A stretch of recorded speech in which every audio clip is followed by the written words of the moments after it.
Maligayang kaarawan, mahal kong kaibigan. Sana'y lusog at magandang buhay, iyong makamtan. Sa iyong kabutihan, ako'y nagpapasalamat. Pusong mabait, kaloobang matapat. Nang makilala kita, napaisip ako.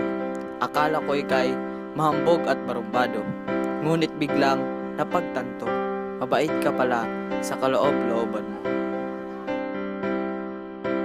Sa lahat ng oras ay nariyan ka para ako'y damayan sa bawat problema.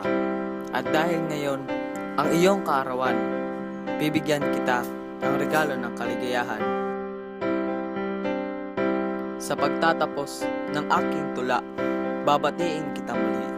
Maligayang kaarawan, mahal kong kaibigan. Walang katapusan itong aking